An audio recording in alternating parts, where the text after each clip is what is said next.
Hello. Hey everyone. I'm Boris. I'm a member of technical staff here at Anthropic, and I created Quad Code. And here to talk to you a little bit about some practical tips and tricks for using Quad Code. It's going to be very practical. I'm not going to go too much into the history or the theory or anything like this. And yeah, before we start, actually, can we get a quick show of hands? Who has used Quad Code before? Yeah, all right, that's what we like to see. For everyone that didn't raise your hand, I know you're not supposed to do this while people are talking, but if you can open your laptop and type this, and this will help you install Quad Code, just so you can follow along for the rest of the talk.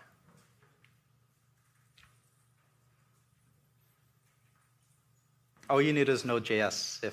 If you have it, this should work.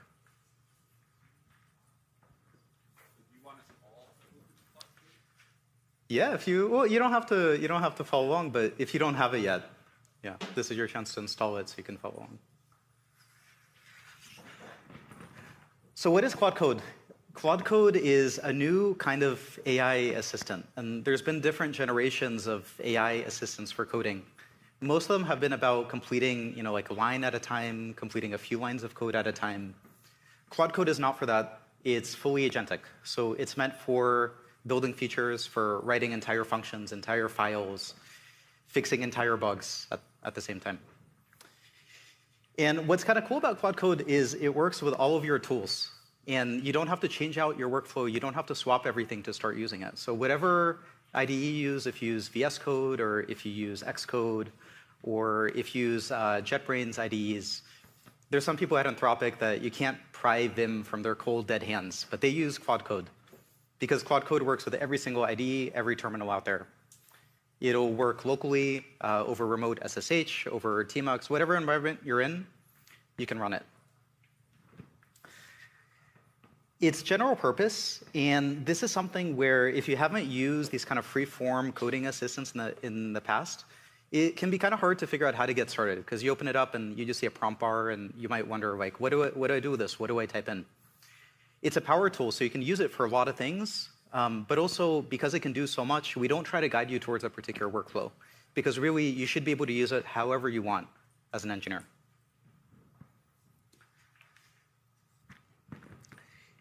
As you open up Claude Code for the first time, there's a few things that we recommend doing to get your environment set up. And these are pretty straightforward. So run terminal setup. This will give you Shift-Enter for new lines, so you don't have to do like backslashes to enter new lines. This is, it makes it a little bit nicer to use. Do /theme to set light mode or dark mode or Daltonize themes. You can do /install GitHub app. So today we announced a GitHub app where you can mention Claude on any GitHub issue or pull request. So to install it, just run this command in your terminal. You can customize the set of allowed tools that you can use so you're not prompted for it every time. This is pretty convenient. For stuff that I'm prompted about a bunch, I'll definitely customize it in this way so I don't have to accept it every time.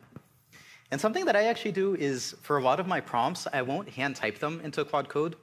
If you're on macOS, you can go into your system settings under accessibility is dictation, and you can enable it.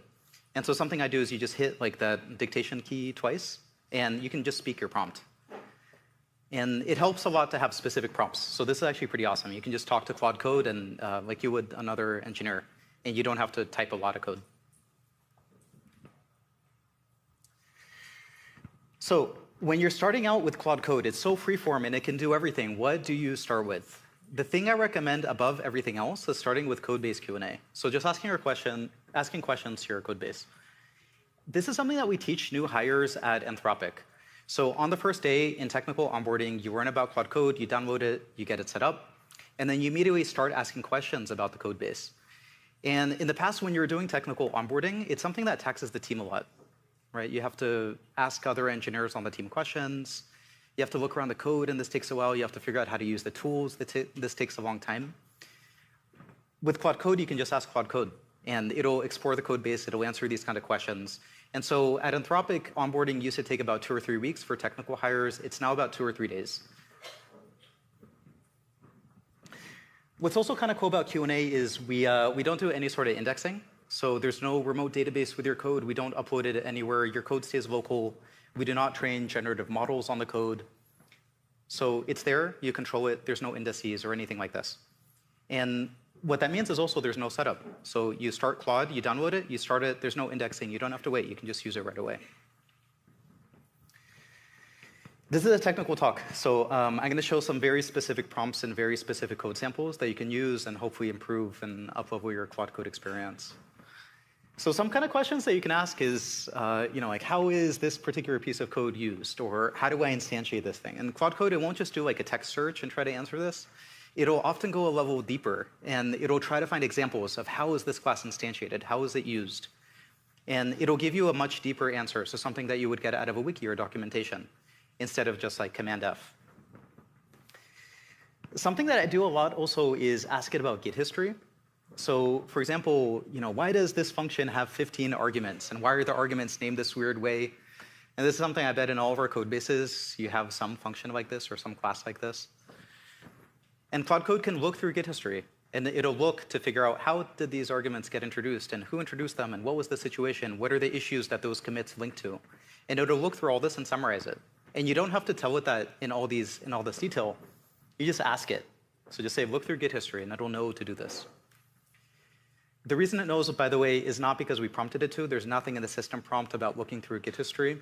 It knows it because the model is awesome. And if you tell it to use Git, it'll know how to use Git. So we're lucky to be building on such a good model. I often ask about GitHub issues. So it can use web fetch, and it can fetch issues and look up context on issues too. And this is pretty awesome. And this is something that I do every single Monday in our weekly stand-up is I ask, what did I ship this week? And Claude Code looks at the log, it knows my username, and it'll just give me a nice readout of everything I shipped. And I'll just copy and paste that into a doc somewhere. So yeah, that's tip number one. For people that have not used Claude Code before, if you're just showing it to someone for the first time, onboarding your team, the thing we definitely recommend is start with code-based Q&A. Don't start by using fancy tools. Don't start by editing code. Just start by asking questions about the code base. And that'll teach people how to prompt. And it'll start teaching them this boundary of like, what can Claude Code do? What is it capable of? Versus what do you need to hold its hand with a little bit more? What can be one-shotted? What can be two-shotted, three-shotted? What do you need to use interactive mode for in a REPL? Once you're pretty comfortable with Q&A, you can dive into editing code. This is the next thing. And the cool thing about any sort of agentic, like using a LM in an agentic way is you give it tools, and it's just like magical. It figures out how to use the tools. And with Claude Code, we give it a pretty small set of tools. It's not a lot. And so it has a tool to edit files. It has a tool to run bash commands. It has a tool to search files. And it'll string these together to explore the code, brainstorm, and then finally make edits. And you don't have to prompt it specifically to use this tool and this tool and this tool. You just say, do this thing, and it'll figure out how to do it. It'll string it together in the right way that makes sense for Claude Code. There's a lot of ways to use this. Something I like to do sometimes is before having Claude jump in to write code, I'll ask it to brainstorm a little bit or make a plan. This is something we highly recommend, and something I see sometimes is people, they take Claude Code and they ask it, hey, implement this enormous, like 3,000 line feature. And sometimes it gets this right on the first shot. But sometimes what happens is the thing that it builds is not at all the thing that you wanted. And the easiest way to get the result you want is ask it to think first. So brainstorm ideas, make a plan, run it by me, ask for approval before you write code. And you don't have to use plan mode. You don't have to use any special tools to do this. All you have to do is ask Claude, and it'll know to do this. So just say, before you write code, make a plan. That's it. This is also, I wanted to include this one, this commit push PR. This is a really common incantation that I use. There's nothing special about it, but Claude is kind of smart enough to interpret this. So it'll make a commit, it'll push it to the branch, make a branch, and then make a pull request for me on GitHub. You don't have to explain anything. It'll look through the code, it'll look through the history, it'll look through the Git log by itself to figure out the commit format and all the stuff, and it'll make the commit and push it the right way. Again, we're not system prompting it to do this. It just knows how to do this. The model is good. As you get a little bit more advanced, you're going to want to start to plug in your team's tools. And this is where Claude Code starts to really shine. And there's generally two kinds of tools. So one is bash tools. And an example of this, I just made up this like Barley CLI. This isn't a real thing. But you can say, use this CLI to do something. and you can tell Claude Code about this. And you can tell it to use, for example, like -- help to figure out how to use it. And this is efficient. If you find yourself using it a lot, you can also dump this into your Claude MD, which we'll talk about in a bit, so Claude can remember this across sessions. But this is a common pattern we follow at Anthropic, and we see external customers use too. And same thing with MCP.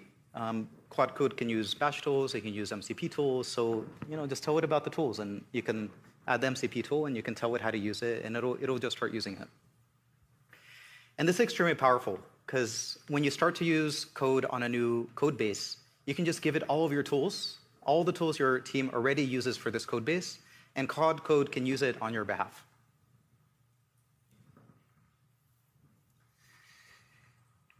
There's a few common workflows, and this is the one that I talked about already, so kind of do a little bit of exploration, do a little bit of planning, and ask me for confirmation before you start to write code.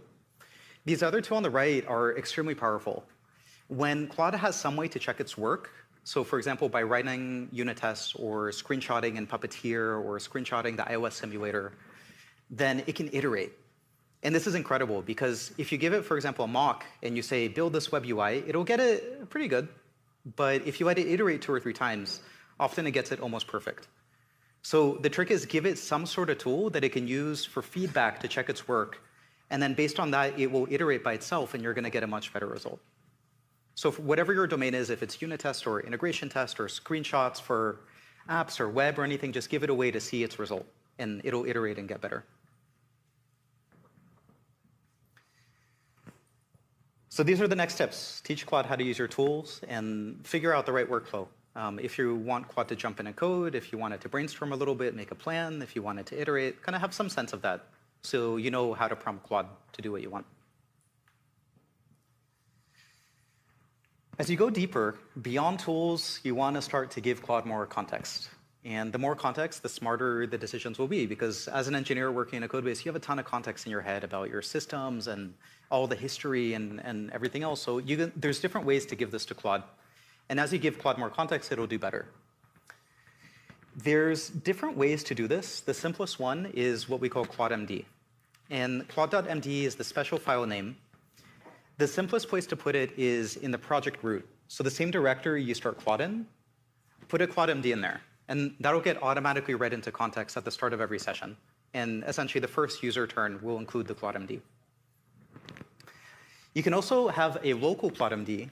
And this one, you don't usually check into source control. So ClaudeMD, you should check into source control, share with your team so that you can write it once and share it with your team. This one, you don't check in. It's just for you. The kinds of things you put in ClaudeMD, it's like common bash commands, common MCP tools, architectural decisions, important files, anything that you would kind of typically need to know in order to work in this code base. Try to keep it pretty short, because if it gets too long, it's just going to use up a bunch of context, and it's usually not that useful. So just try to keep it as short as you can. And for example, in our code base, we have common bash commands, we have a style guide, we have a few core files, kind of things like that. All the other ClaudeMDs, you can put them in other nested child directories, and Claude will pull them in on demand. So these are the ClaudeMDs that will get pulled in automatically, but then also you can put ClaudeMDs in nested directories, and those will get automatically pulled when Claude works in those directories. And of course, if you're a company, maybe you want a ClaudeMD that's shared across all the different code bases, and you want to manage it on behalf of your users, and you can put it in your enterprise root, and that'll get pulled in automatically. There's a ton of ways to pull in context. I actually had a lot of trouble putting this slide together just to communicate the breadth of ways you can do this. But ClaudeMD is pulled in automatically. You can also use slash commands. So this is .claude/commands, and this can be in your home directory, or it can be checked into your project. And this is for slash commands. And over here, we have a few examples of the slash commands that we have in Claude Code itself. And so for example, if you're in the Claude Code repo, and you see issues getting labeled, that's actually this workflow running here. It's labeled GitHub issues. And we have a GitHub action running, the same one we talked about this morning, where Claude Code will run this command, and it's just a slash command. It'll run, and it'll label the issues, so humans don't have to. It just saves us a bunch of time. And of course, you can @mention files to pull them into context. And like I said before, Claude MDs in a nested directory get pulled in when Claude works in that directory. So give Claude more context, and it's definitely worth taking the time to tune context. You can run it through a prompt improver, consider who the context is for, if you want to pull it in every time, if you want to pull it in on demand, if you want to share it with a team, if it's a personal preference, definitely take the time to tune it. This will improve performance dramatically if you do it right. As you get more advanced, you're going to want to think about this a little bit more, this kind of hierarchy of different ways to pull in everything. So like not just Claude MD, but also config and kind of everything about Claude you can pull in this hierarchical way. So projects are specific to your Git repo, and this you can check in, or you can make it just for you. You can also have global configs that are across all your projects, or you can have enterprise policies. And this is essentially a global config that you roll out for all of your employees, everyone on your team automatically. And this slide is like pretty information dense, but the point is this applies to a lot of stuff. So you can do this for slash commands. You can do it for permissions. So for example, if you have a bash command that you would run for all your employees, like all your employees use this like test command, for example, you can actually just check it into this enterprise policies file. And then any employee, when they run this command, it will be auto-approved, which is pretty convenient. And you can also use this to block commands. So for example, let's say there's a URL that should never be fetched. Just add it to this config, and that'll make it so an employee cannot override it, and that URL can never be fetched. So pretty convenient both to unblock people and also just to keep your code base safe. And then same thing for MCP servers. Have an MCP JSON file, check it into the code base. That way, anytime someone runs Claude code in your code base, they'll be prompted to install the MCP servers and share it with the team. If you're not sure which of these to use, this is like a kind of an insane matrix because we support a lot of stuff and engineer workflows are very flexible and every company is different. So we kind of want to support everything. So if you're not sure how to get started, I would recommend start with shared project context. You write this once and then you share it with everyone on the team and you get this kind of network effect where someone does a little bit of work and everyone on the team benefits. There's a lot of tools built into Claude to manage this. So as an example, if you run /memory, you can see all the different memory files that are getting pulled in. So maybe I have an enterprise policy, I have my user memory, I have project ClaudeMD, and then maybe there's a nested ClaudeMD that's only pulled in for certain directories. And then similarly, when you do /memory, you can edit particular memory files. When you type # to remember something, you can pick which memory you want it to go to.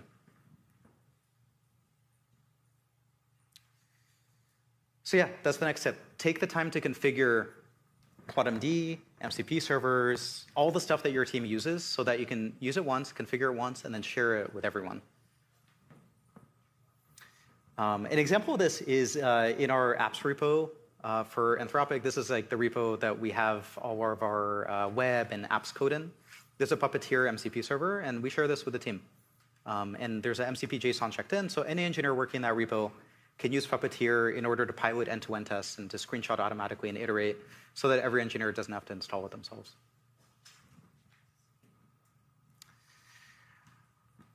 This is a talk about pro tips. I just want to take a quick interlude to talk about some common key bindings that people may not know. It's very hard to build for terminal. It's also very fun. It feels like rediscovering this new design language. But something about terminals, it's extremely minimal. And so sometimes it's hard to discover these key bindings. And here's just a quick reference sheet. So anytime you can hit Shift-Tab to accept edits. And this switches you into auto-accept edits mode. So bash commands still need approval, but edits are auto-accepted. And you can always ask Claude to undo them later. For example, I'll do this if I know Claude's on the right track, or if it's writing unit tests and iterating on tests. I'll usually just switch into auto-accept mode, so I don't have to OK every single edit. Anytime you want Claude to remember something, so for example, if it's not using a tool correctly and you want it to use it correctly from then on, just type the # and then tell it what to remember, and it'll remember it. It'll incorporate it into ClaudeMD automatically. If you ever want to drop down to bash mode, so just run a bash command, you can hit the exclamation mark and type in your command. That'll run locally, but that also goes into the context window, so Claude will see it on the next turn. And this is pretty good for long-running commands if you know exactly what you want to do, or any command that you want to get into context. And Claude will see the command and the output. You can @mention files and folders. Anytime you can hit escape to stop what Claude is doing. No matter what Claude is doing, you can always safely hit escape. It's not going to corrupt the session. It's not going to mess anything up. So maybe Claude is doing a file edit. I'll hit escape. I'll tell it what to do differently. Or maybe it suggested a 20-line edit, and I'm like, actually, 19 of these lines look perfect, but one line you should change. I'll hit escape. I'll tell it that, and then I'll tell it to redo the edit. You can hit escape twice to jump back in history. And then after you're done with the session, you can start Claude with a resume to resume that session if you want, or -- continue. And then anytime if you want to see more output, hit Control-R. And that'll show you the entire output, the same thing that Claude sees in its context window.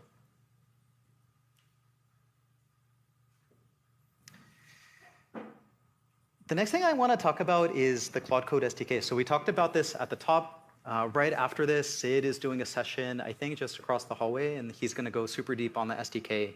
If you hadn't played around with this, if you used the -p flag in Claude, this is what the SDK is. And we've been planning a bunch of features over the last few weeks to make it even better. So yeah, you can build on top of this. You can do cool stuff. This is exactly the thing that Claude Code uses. It's exactly the same SDK. And so, for example, something you can do is Claude-P. So this is the CLI SDK. You can pass a prompt. You can pass some allowed tools, which could include specific bash commands. And you can tell it which format you want. So you might want JSON, or you might want streaming JSON if you want to process this somehow. So this is awesome for building on. We use this in CI all the time. We use this for incident response. We use this in all sorts of pipelines. So really convenient. Just think of it as like a Unix utility. You give it a prompt, it gives you JSON. You can use this in any way. You can pipe into it, you can pipe out of it. The piping is also pretty cool. So you can use, like, for example, git status and pipe this in, and use JQ to select the result. The combinations are endless, and it's sort of this new idea. It's like a super intelligent Unix utility. And I think we barely scratched the surface of how to use this. We're just figuring this out. You can read from like a GCP bucket, read like a giant log and pipe it in and tell Claude to figure out what's interesting about this log. You can fetch data from like the Sentry CLI. You can also pipe it in and have Claude do something with it.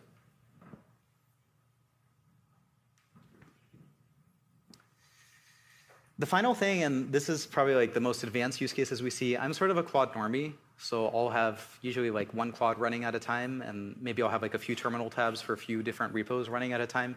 When I look at power users in and out of Anthropic, almost always they're going to have like SSH sessions. They'll have like tmux tunnels into their Claude sessions. They're going to have a bunch of checkouts of the same repo so that they can run a bunch of Claudes in parallel in that repo. Or they're using Git work trees to have some kind of isolation as they do this. And we're actively working on making this easier to use, but for now, like these are some ideas for how to do more work in parallel with Claude. You can run as many sessions as you want, and there's a lot that you can get done in parallel. So yeah, that's it. I wanted to also leave some time for Q&A. So I think this is the last slide that I have. And yeah, if folks have questions, there's mics on both sides. And yeah, we'd love to answer any questions.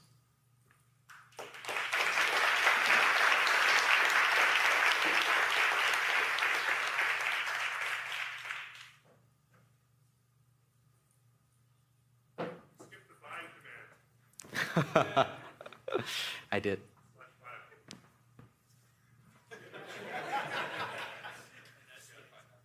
Hey, Boris. Thanks for building a Cloud Code. And I was wondering what was the hardest implementation, like part of the implementation for you of building it? I think there's a lot of tricky parts. I think one part that is especially tricky is the things that we do to make bash commands safe. Bash is inherently pretty dangerous, and it can change system state in unexpected ways. But at the same time, if you have to manually approve every single bash command, it's super annoying as an engineer, and you can't really be productive because you're just constantly approving every command. And just kind of navigating how to do this safely in a way that scales across the different kinds of code bases people have, because not everyone runs their code in a Docker container, was pretty tricky. And essentially, the thing we landed on is there's some commands that are read-only. There's some static analysis that we do in order to figure out which commands can be combined in safe ways. And then we have this pretty complex tiered permission system so that you can allow list and block list commands at different levels. Hi, Boris. You mentioned giving an image to Claude Code, which made me wonder if there's some sort of multimodal functionality that I'm not aware of. Are you just pointing it at an image on the file system or something? Yeah, so Claude Code is fully multimodal. It has been from the start. It's in a terminal, so it's a little hard to discover. But yeah, you can take an image and just drag and drop it in. That'll work. You can give it a file path. That'll work. You can copy and paste the image in, and that works too. So I'll use this pretty often for if I have like a mock of something, I'll just drag and drop in the mock. I'll tell it to implement it. I'll give it a puppeteer server so it can iterate against it. And yeah, it's just fully automated. Hey, why did you build a CLI tool instead of an IDE? Yeah, it's a good question. I think there's probably two reasons. One is we started this at Anthropic, and at Anthropic, people use a broad range of IDEs. And some people use VS Code, other people use Zed or Xcode or Vim or Emacs. And it was just hard to build something that works for everyone. And so terminal is just the common denominator. The second thing is at Anthropic, we see up close how fast the model is getting better. And so I think there's a good chance that by the end of the year, people aren't using IDEs anymore. And so we want to get ready for this future, and we want to avoid over-investing in UI and other layers on top, given that the way the models are progressing, it may not be useful work pretty soon. Yeah. How much have you, I don't know if this is this on? How much have you used Claude Code for machine learning modeling and almost that AutoML experience? I was curious what the experience has been so far with that. Yeah, I think the question was how much are we using Claude Code for machine learning and modeling? We actually use it for this a bunch. So both engineers and researchers at Anthropic use Claude Code every day. I think about 80% of people at Anthropic that are technical use Claude Code every day. And hopefully you can see that in the product and kind of the amount of love and dogfooding we've put into it. But this includes researchers who use tools like the notebook tool to edit and run notebooks. Okay, very cool. Thank you. All right, I think that's it. Thanks.